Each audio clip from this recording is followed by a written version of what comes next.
Ang neka, siguro ikaw mamimili ng ano yun, lote. Sabi ko kasi, Yes, sir. makita ka sana. Alam nilang beside the ano, yung highway.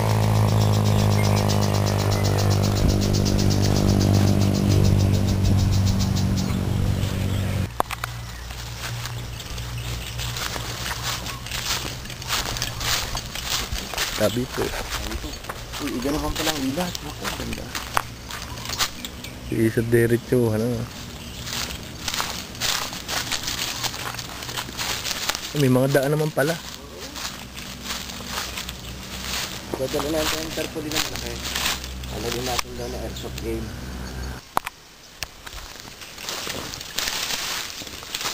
Sabi po.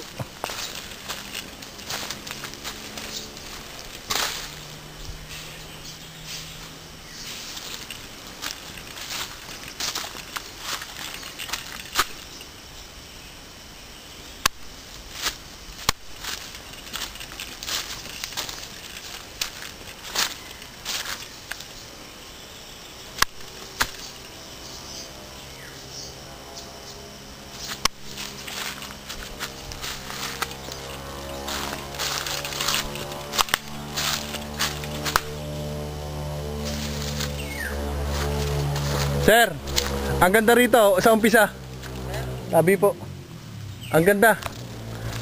Ito na simula eh. Ito yung dulo.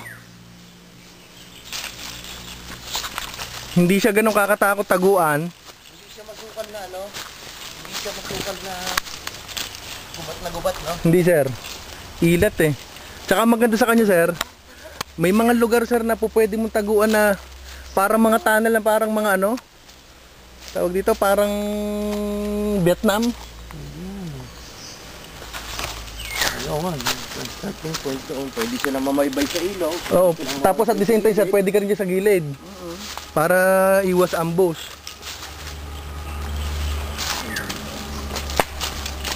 Ayan oh, sabi po. May uuyat.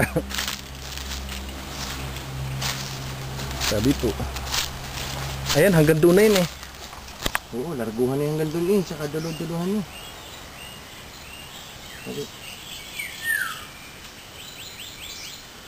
Diyan pwede ka kasi manggilid.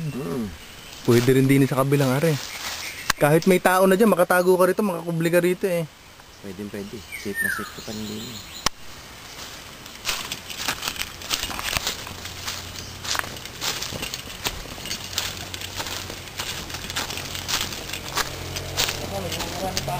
Yan saan?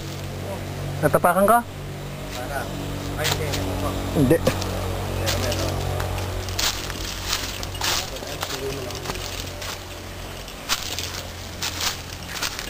Sabi po.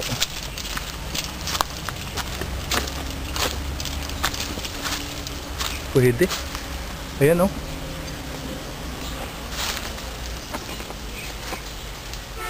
Ang ganda nito ah.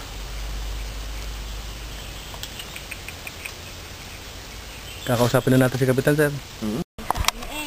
Kasama din babalik nila dito. Hindi nga daw sila muna.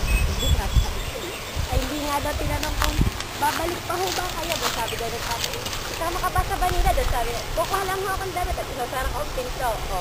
Hindi na nga daw siya tinanong kung babalik pa ho. Kaya tatay ng tao eh. Ba may naglalaba? Dinig ko nga. Ay, pwede maligo dito eh. Oh. Pwede nga. Pagkatapos po ng game, ready po kayo maligo sa ilaw. Pag summer daw sir, may nagtitinda dyan. Kasi tayo yun. Ba, hintayin niyo ako.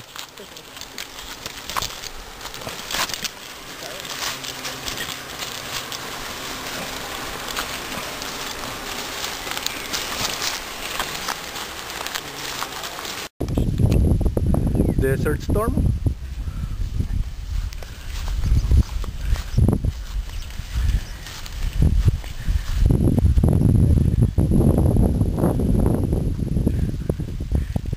Sir, ganda, wala ka bahay-bahay.